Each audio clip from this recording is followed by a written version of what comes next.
Hey, chiropractors, welcome to Modern Chiropractic Mastery with your host, Dr. Kevin Christie, where we discuss the latest in marketing, business, and professional growth with some of the leading experts in the industry. Welcome to another episode of Modern Chiropractic Mastery. This is your host, Dr. Kevin Christie, and today I have an interview with Dr. Lindsay Mumma. And she's one of those chiropractors that I've known for a while. She was on the podcast a few years ago. We've had digital interactions and such, and finally met in person in January at our first Mastermind weekend. She has joined our Mastermind, and it's always fun to actually meet people in person that you've kind of known for a while, and it's always interesting, right? And we just had a great weekend as a Mastermind, 22 members. We've grown from last year. We had 100% return rate from the year before, which was awesome. And it was fun to have new members like Lindsay added and integrated and try to make them become part of the group really quickly. And she was someone that really did. And we talk a little bit about on this episode, but very dynamic and someone that I think really is a representation of the chiropractors we work with or our audience, like you that listens, where she's really clinically first and then has layered on or skill stack, like I've talked about. She's got quite a creative side, and we're going to talk about the book she's written. And, it's just a phenomenal effort to put all that into writing a book with practice and, as she'll tell you, kids and all that. But she's also someone that continues to look to improve her business and marketing and really fine tune that, with clinical being the foundation. She's very representative of what I would call an MCM chiropractor that's just awesome clinically and then really trying to grow their practice ethically. And we dive into the pelvic floor today, and we have a nice clinical conversation around that. And we talk a lot about the biomechanics and some of the treatment and evaluations. And we also talk about other things like, there's plenty of good male chiropractors that work with pregnancy pediatrics in these certain conditions. And we talk about that. And we just get into a whole array of conversation around this topic of the pelvic floor. And you'll get a lot out of it clinically, and you'll also get a lot out of maybe some ideas for your practice to diversify a little bit on your patient base. So without further ado, here is Dr. Lindsay Mumma, and we're going to talk about how your pelvic floor sucks. All right, welcome to the show, Lindsay. I really appreciate your time. This is round 2. We had you on a few years ago, and today we're going to dive into a very particular topic and have a lot of good conversations around that. But before we do that, tell us a little bit about yourself personally, professionally, and then we'll go from there. So personally, I'm a homeschooling mom, and I have 2 boys. They are 6 and 9. They're the coolest gentlemen that I know, with the exception of the other gentleman in my life. I have a husband who is legitimately the most patient man who exists. I mean, he teaches high school, so that tells you, what you need to know about him. But yeah, so we currently live on a tiny little homestead, garden, chickens, that sort of thing. I have 5 acres that I have a lot of big plans for. So that's, in the 5 to 35 year plan of what we're going to do out there. And then professionally, I'm a chiropractor. I teach for MPI and moveMentors. And I have a multidisciplinary practice here in Raleigh, North Carolina, and been going at it for next month will be 11 years. So 11 years. Yeah. It's been a great 11 years. And, it was fun to meet you in person finally at our Mastermind last week. I guess almost a week and a half ago. That was a lot of fun. And it was good to get to know you from, just we've obviously had it on the podcast and we've communicated before, but it was good to really understand how your practice has evolved as well. And it's been cool to see that. I'm so glad that I'm doing the Mastermind. I didn't really have any expectations other than, if Mark King recommends something, then I'm on board. And so I signed up with really no expectations. And then right after I had signed up was when everything kind of fell apart here. So just to give a little bit more background, we lost our back office manager in October in a shooting in Raleigh, and it's been legitimately the hardest thing to go through in practice. And we're absolutely still in recovery mode from that. But I just, because of all that, I was like, whatever, I'm signed up for this mastermind. I don't even know, you helped me get my hotel room booked because I just wasn't even thinking about it. So thank you.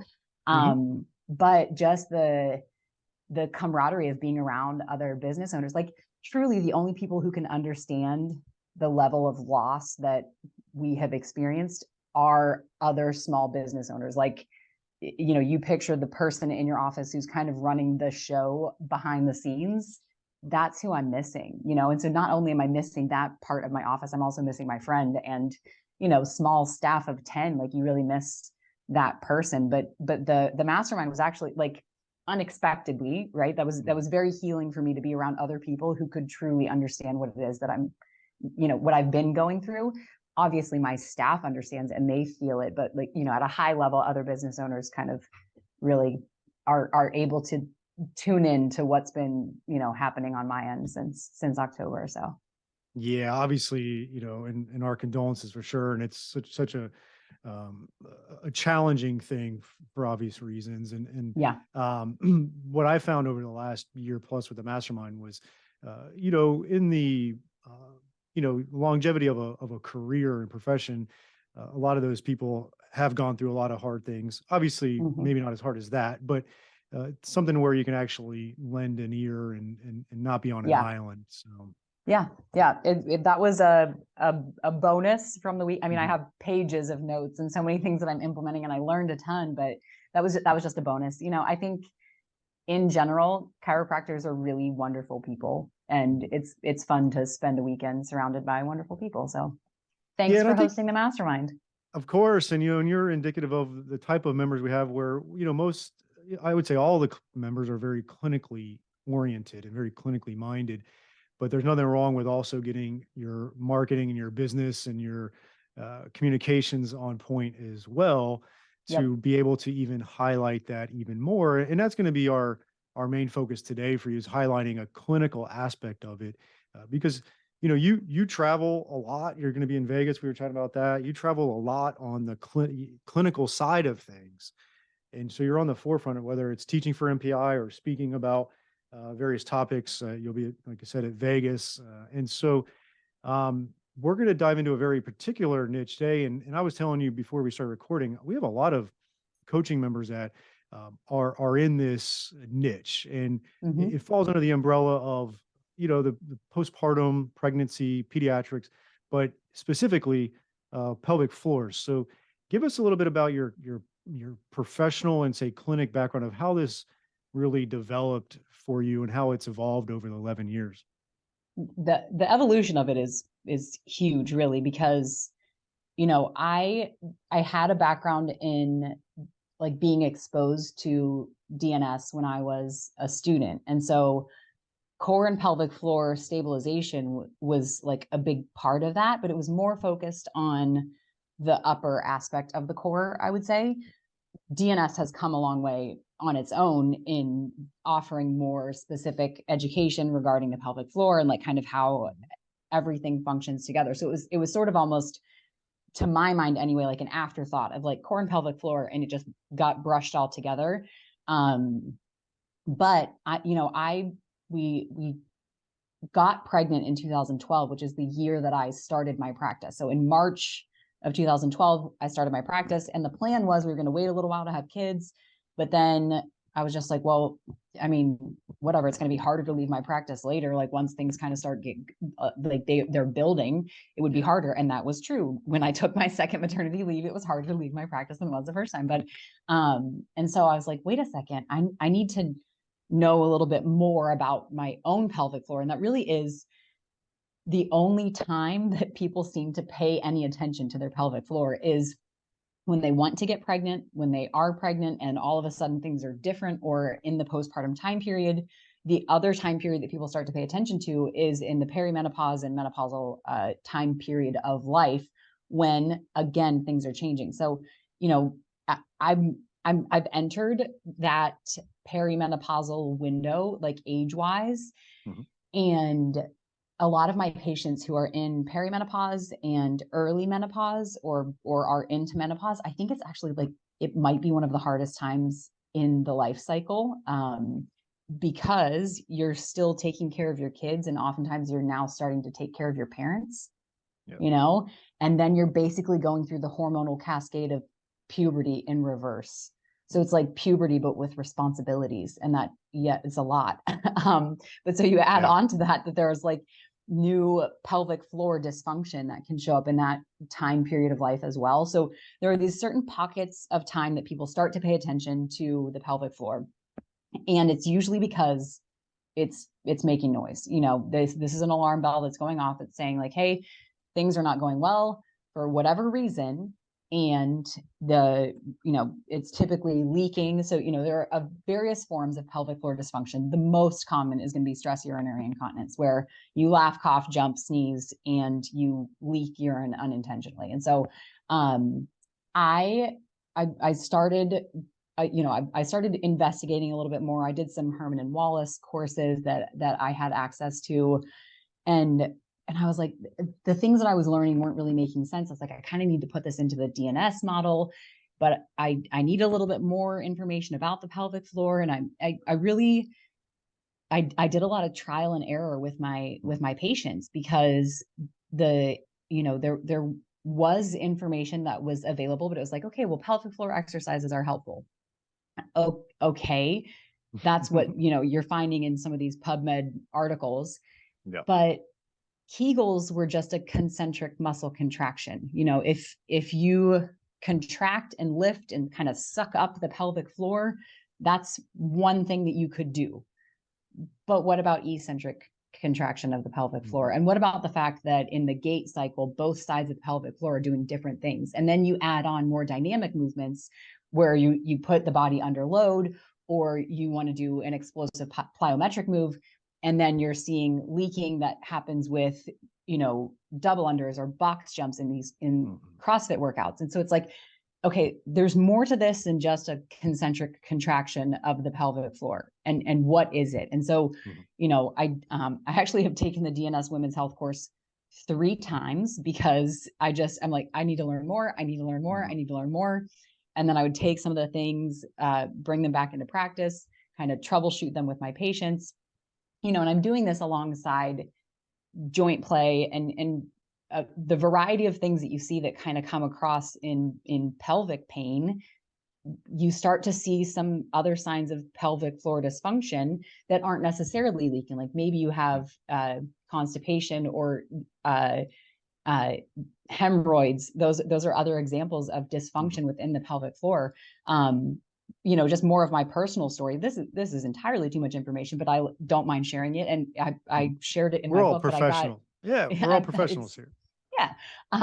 I had hemorrhoids in my second pregnancy, and that pelvic floor dysfunction was causing me to have SI joint pain, which I was doing exercises. I was getting adjusted. I started seeing a PT as well. I was doing all sorts of things, and I had this persistent SI joint pain.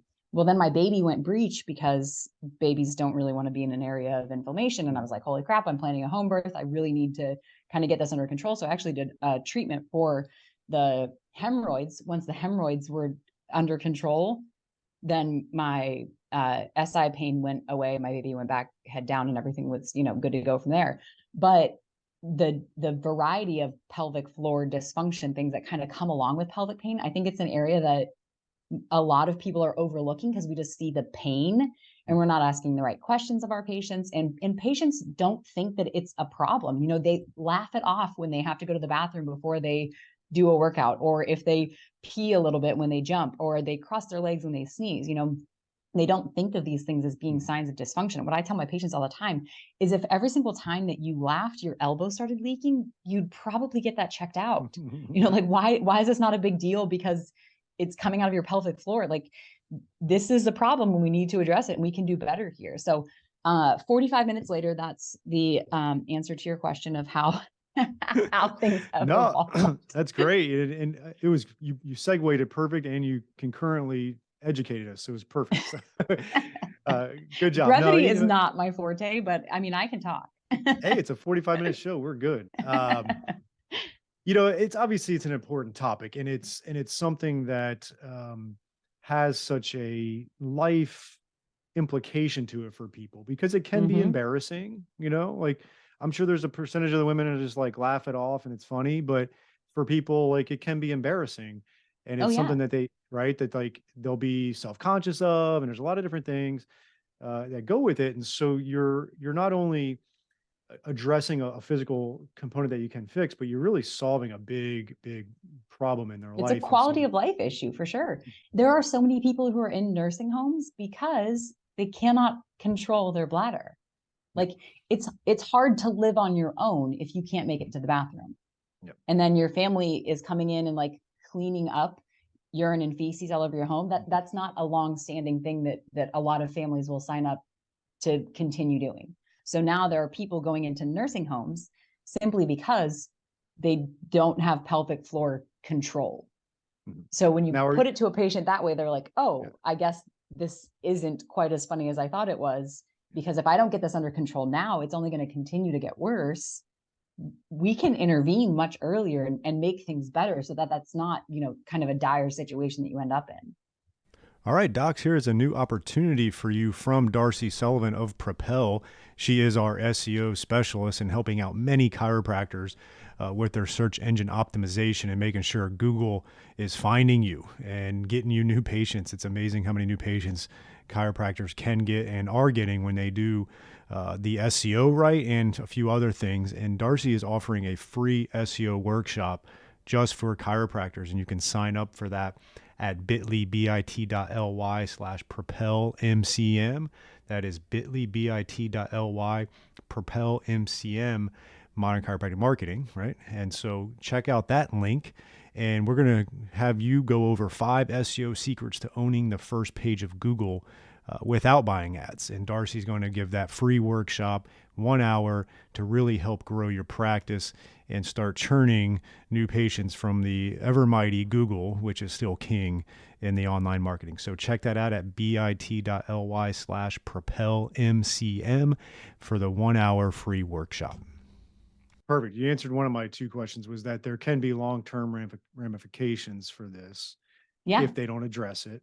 Yep. And then 2, are you doing anything with the elderly like, is there anything at that point that you can do, or is it if they're Yeah, 75 they're years old? actually one of the studies that I shared in my book. There were elderly patients who were seen. It was like 6 visits or something like that, and all of the participants in the study. I mean, it wasn't like a great study, but all of the participants who were in it had improvements in their in like variety of dysfunction that they were having. So some of them were incontinence, some of them was nighttime waking in order to urinate, and some of it was like just the amount of incontinence that they did have lessened. But every single one of them, and they weren't even doing any additional therapy, it was literally adjustment only for those Mhm. patients. So some of the things that we're doing as chiropractors, and this is what last year I had the opportunity to present at Parker Vegas, and I was just talking about addressing the pelvic floor externally, because I think that a lot of chiropractors are sort of intimidated from talking about the pelvic floor because we're not doing internal work. Now, some chiropractors are, some scopes of practice are appropriate for that. And some people have gone on to get internal pelvic floor work training, but most of us are working on the outside of the body.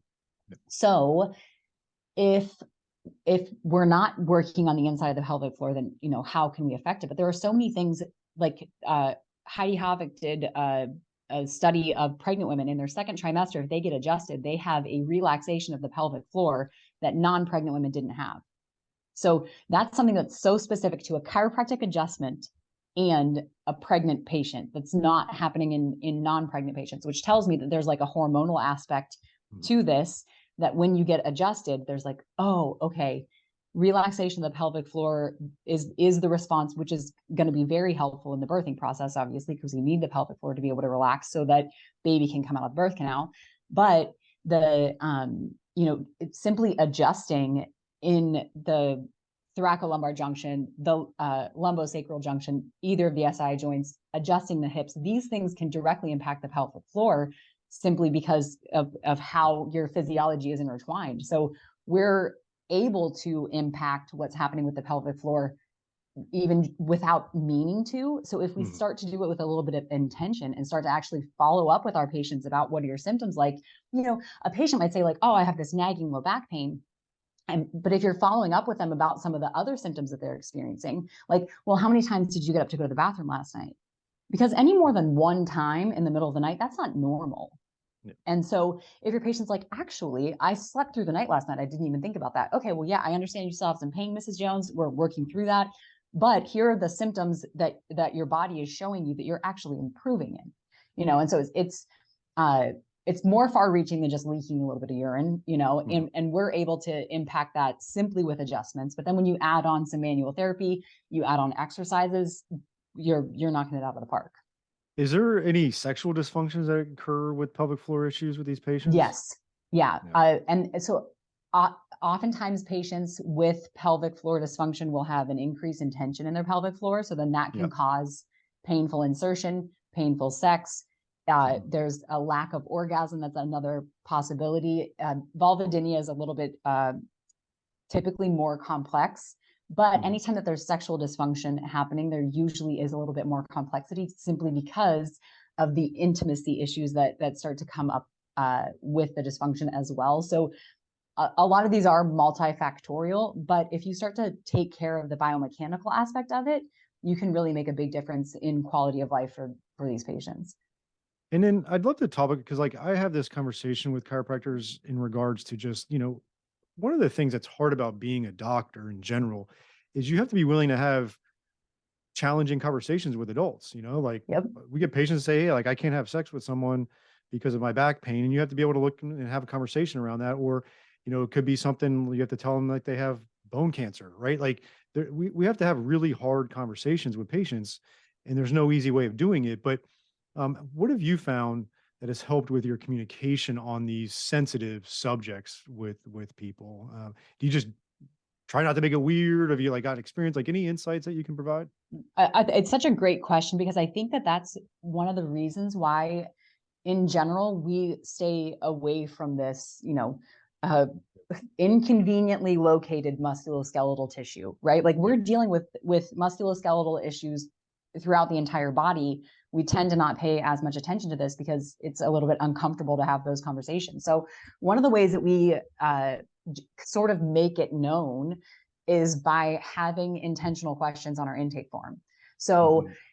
if like everybody has the red flag question of have you leaked urine, simply because we want to know, oh, is there a cauda equina syndrome, right? So like in your Yep. OPQRST, you're just asking the red flag questions. Well, I have an additional check mark box of, do you have these signs or symptoms of pelvic floor dysfunction? So I have listed on there painful intercourse, stress urinary incontinence, urge incontinence, bowel incontinence, hemorrhoids. Those things are listed out. So then people are like, oh, I mean, yeah, I have hemorrhoids, but whatever, you know what I mean? Like, Yep. but it opens up their mind a little bit to, this doctor is going to ask me about these things. So then when I do actually ask them those questions, because I like to go through their intake form and question by question. Okay, this, you said yes to this. Tell me more about that.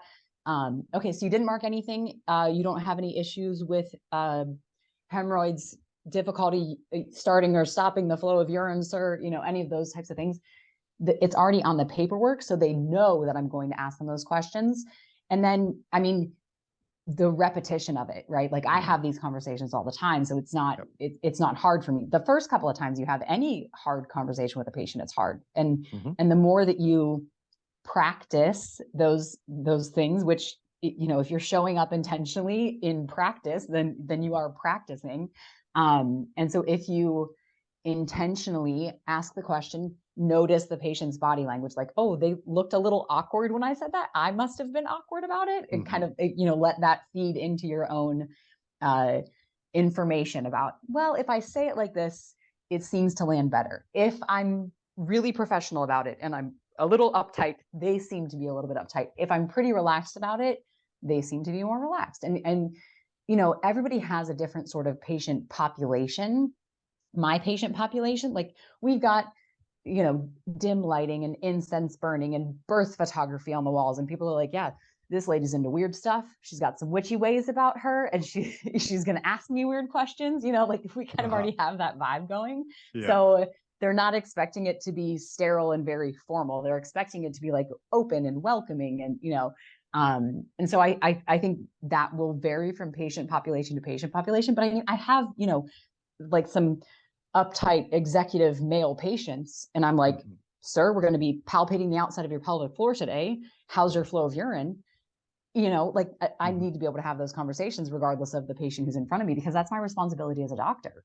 Yeah. Speaking of, regardless of the patient that's in front of you, I had a funny story many years ago. One of my best friends since teenage years, and I've known his mom since then.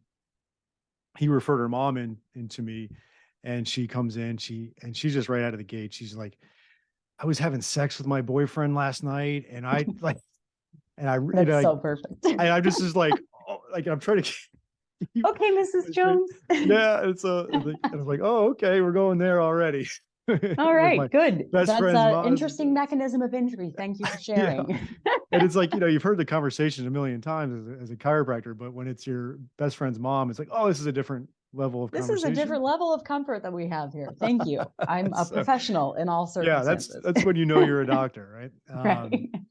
And actually, I wanted to have a little bit of a topic around this. It made me think about awkward conversations, but obviously within this niche, working with pregnancy, pediatrics, postpartum, and all that, it tends to be female chiropractors on a larger scale doing it. But I do have some chiropractors that I know and I've worked with that are male chiropractors that work with the same population. Any insights, any thoughts on that? I know there's a lot of male chiropractors out there that would really love to work with this population, and I don't think they should be excluded from it. No, the thing I tell chiropractic students and chiropractors all the time who are interested in this, like, this is one of the best populations to work with. Number one, it's challenging because the body during pregnancy and in the like postpartum year changes as much as it does in the first year of life, which is the most that it's changing at any other point in time from a biomechanical standpoint. You have all of these physiological changes that happen hormonally, but you also have changes that are happening structurally for short periods of time. It's a very challenging type of patient population to work with. Simultaneously, there are not safe drugs to take during pregnancy. You don't do like any additional extraneous surgery during pregnancy. So what you have available to you is musculoskeletal medicine. So these patients are like clamoring for your help, grateful to have you on their team. And there aren't really a lot of other options for helping these patients. So it's a wonderful and rewarding patient population to work with. It's challenging. There are like, some of the most grief-inducing incidents that can happen in this patient population, but it's a wonderful population to work with. It's a fun population to work with in general. It's a beautiful time to connect with people. And there are probably more male OBs than there are females. So what is the difference between you as a chiropractor who sees all number of people working with this population and a male OB who's doing much more invasive work that's significantly more personal than what you're doing as a chiropractor? I think it doesn't matter at all. I'm glad you made that connection, because I never thought about that. But that resonates with me. And so many female, like my wife has a male OB delivered to like no sweat, no big deal. No big deal. It's your doctor whatever. Yeah. It doesn't matter. Perfect. Now, I don't know why that is with chiropractic, because they're like, I know several male chiropractors who work with this population, and there's nothing strange about it. And then there are some males who are like, oh, I don't know, I think that might be weird if I did that. Well, if you want to do this, there's room for you. Come on over. We need more people offering musculoskeletal medicine to this population. Yeah, and that's why I wanted to touch on it, because just like you, I know some male chiropractors are doing phenomenal with this, and it's such a needed thing, and there's not a lot of awareness around it. Even like in our own area, my wife dealt with diastasis recti, and I'm not sure if you have any thoughts or connections with what, pelvic floor and that or anything. I do.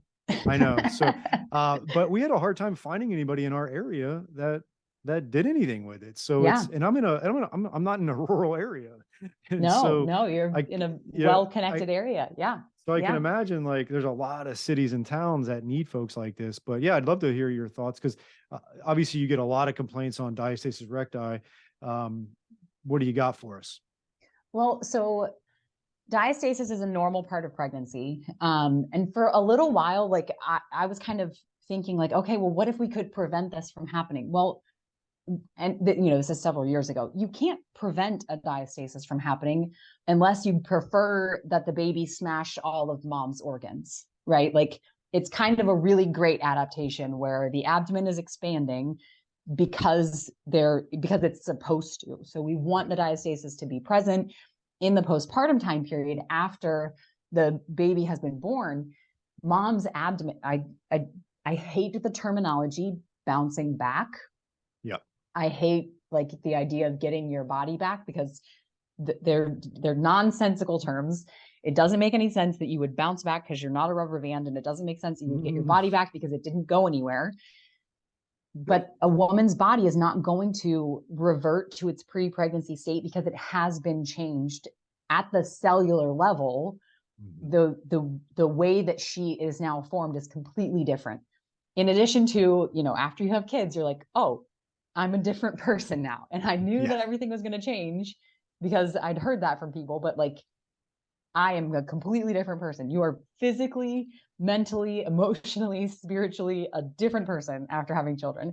And this is also, there are brain chemistry changes that happen in adoptive parents as well. So it's not just the birthing process that changes a woman.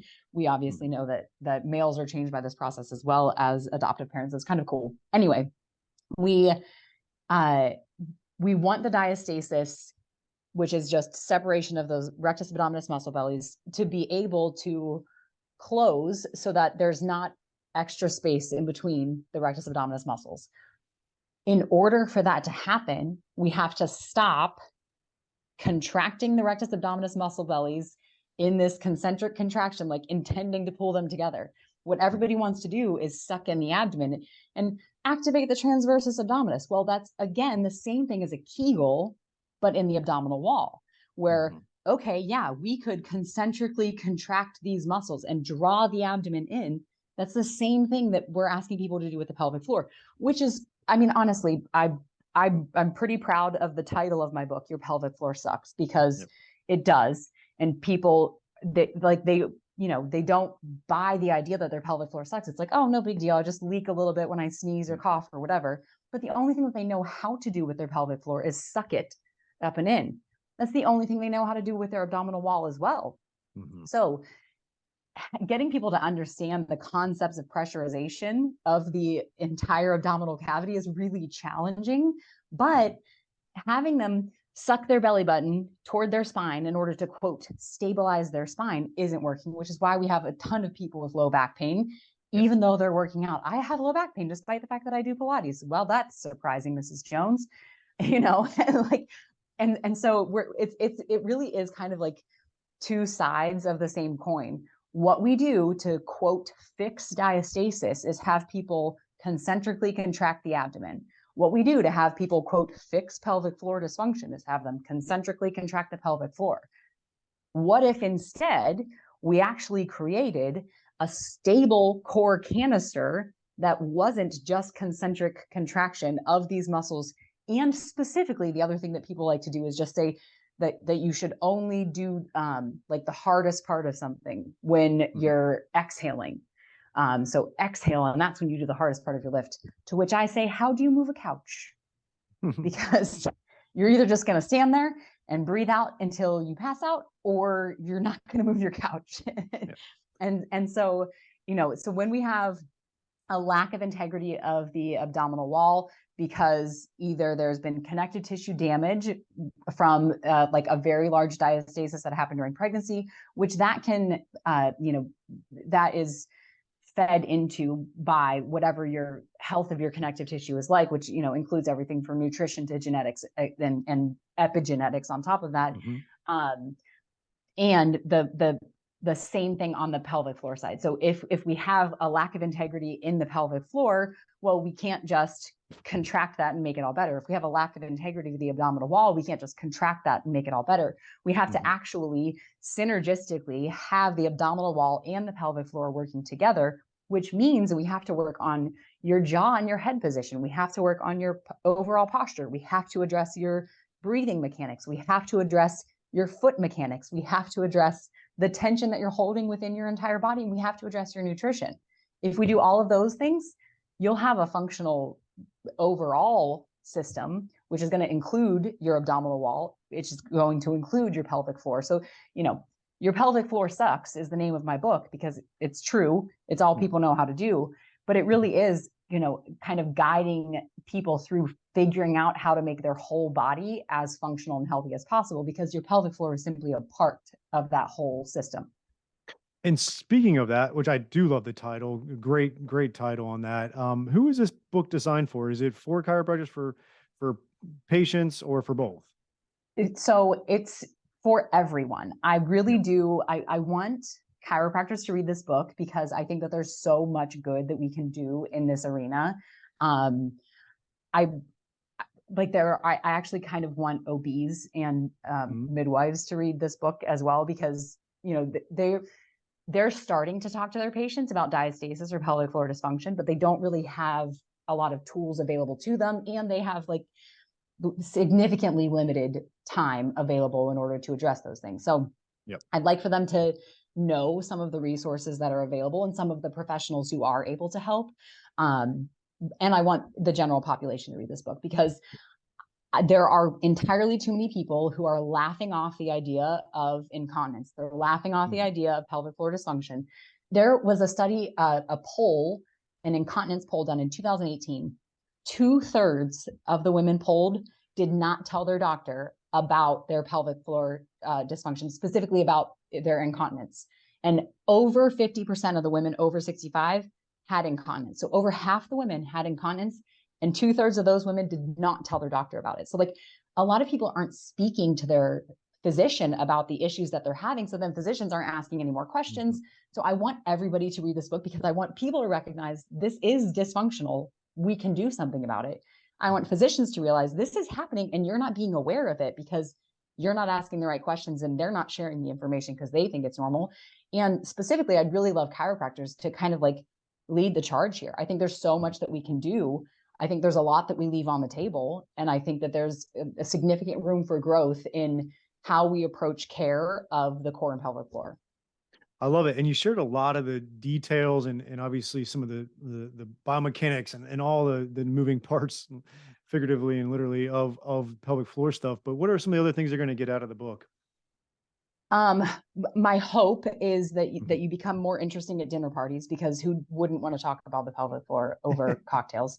No, but realistically, I lay out kind of some groundwork for, at the end of every single chapter is, here's an exercise that I want you to do. And so there are physical exercises. There are actually some mindset exercises, because one of the things that a lot of patients run into is they've, quote, done everything. And so this doesn't just apply to the pelvic floor, right? Patients will come into your office and it's I've done everything and I still have fill in the blank. So kind of guiding them through, okay, you've done a lot of things, and I completely agree with you that you've worked really hard and you still aren't seeing the results that you want to, but how could we approach this from the standpoint of, what is there that I haven't yet done? What is it that I could do more completely? And what is it that I just don't even know exists yet that I could in the future possibly visit in order to help make myself better? I truly firmly believe that the body is self-healing and self-regulating. And I know that we all learn this, you don't have to put a Band-Aid on the cut on your arm. It will heal itself. You don't have to convince your blood that it needs to clot for you to stop bleeding. Your body actually does heal itself. When things aren't functioning appropriately, though, it can be really frustrating for patients to figure out where it is that the one problem that they could just fix altogether. Well, pelvic floor dysfunction is incredibly multifactorial. So I want to address not just the leaking pelvic floor. I want to address why the pelvic floor is communicating with the rest of the body in this way and how we can improve that communication. So, we address a lot of the, like you said, the biomechanics and kind of like the ins and outs of how the pelvic floor works, but it's also kind of bringing in the rest of the body and how the pelvic floor is simply doing what you're asking it to do. So are you asking it to hold too much tension? Well, then let's intervene in a way that makes sense. And then why are you asking it to hold that much tension? How can we intervene to kind of keep peeling back the layers so that what we have left over is a fully functioning overall human, which includes the core and the pelvic floor. So end of every chapter has an exercise. There are some resources that, I include at the end that I have available for download that are kind of like, okay, if you do this, these exercises X number of times per day and week, like this is what kind of like a plan for you having a functional pelvic floor can look like. And then I also have like included some nutritional aspects and research of what's out there, why you get conflicting information, because some providers are like, no, this is absolutely how you have to do it. And other providers are like, never do that. You absolutely have to do this. I even go into, kind of like the, some of the outcomes from surgical interventions. And so what all options are there for treating pelvic floor dysfunction? What do we know about those? I did go through a lot of research. The number of articles that are on PubMed, no one's ever going to go through all of them. And I think it's, completely just a certain level of hubris to say, well, the research says this, right? I have an evidence-informed approach. I have looked through a lot of evidence. I do clinical practice. I match the two together, compare that with the patient's own notes of what they're able to do. And we form a plan from there. It's not necessarily everything that's completely evidence-based, because the evidence contradicts itself in a variety of ways. And I share some of that in the book as well, of where we see, well, we got this result from this study, and this is, moving forward, this is what we should be doing. Well, we got the exact opposite result from the same study. Like, when you were talking about diastasis, there are several studies that are like, we absolutely need to be doing, a cinched crunch type of activity, which please don't do crunches because that's a terrible idea. But, and then we have other, things saying, well, when you do crunches, then it actually brings the rectus abdominis closer together, but that's only because the linea alba is now being lax and we need more tension within the abdominal wall. Like the research that's available contradicts itself all the time. So trying to sift through that if you're a patient it's insurmountable. Trying to sift through it as a practitioner is just as challenging. You just have a variety of different things. And that's a key thing that is so great about having a book that does this. It really puts it together for someone to be able to implement it, understand it without having to do all the thousands of hours that you had to do that. So you can really streamline it. So where could they find your book? Because as we release this episode, it is now, the book is now released. available. So where can they find it? So it's on the #1 bookstore in the world, which is Amazon.com. But you can actually just go to yourpelvicfloorsucks.com. Which I think should probably be like a safe for work website for you to investigate. But yourpelvicfloorsucks.com has more information about the book, and as well as a link to that's basically just going to take you to Amazon to buy it. But yeah, I hope that it ends up on every coffee table around the world. That would be, well, around the world is a little like that's, I need to have somebody translate it into a couple of different languages. And I don't really know how my puns are going to land in other languages, but I'm open to it. So I'm sure your humor transcends the English language. I hope so. Well, listen, I really appreciate your time again on this episode. It was very informative. I think there's just quite a few takeaways here that chiropractors can implement. And thank you for putting in the work to do this and helping out our profession, and obviously many people out there dealing with this issue. Yeah, well, I thank you for having me on here again. Give me a microphone, I'll talk all day. So appreciate your time. I'm a fan of this podcast. So like, I thoroughly enjoy listening. MCM is on my iPad so that whenever I'm traveling, I have a couple of episodes that I can always catch up on. So thanks for putting this out there. Perfect. Thank you. I hope you enjoyed this week's episode. And if you want to make the shift from busy, broke, and broken to time-free and cash confident, or you just want to continue with the exponential growth, check us out at modernchiropracticmarketing.com. Look at the MCM Mastery tab, watch the short video on there, and check out what we are doing now for evidence-informed chiropractors. We are equal parts coaching and marketing done for you. Yes, you shoot some videos, we help you with campaign strategies and ideas and really become a thought leader in your community. You shoot those videos, you send them to us, we produce, edit, and brand them to you. Then we distribute them through all of your channels.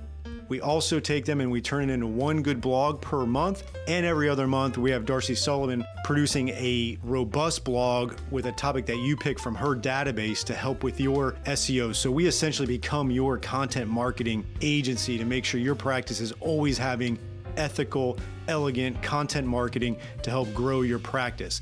On the coaching side, we also help you with everything from marketing ideas to business, communications, finances, anything practice growth, and really try to help prevent you from being stuck on that island. And we hold you accountable. We have a great group of doctors that are just doing amazing things, and we look forward to help you out to take that next step in your practice. So again, check us out at modernchiropracticmarketing.com and learn more.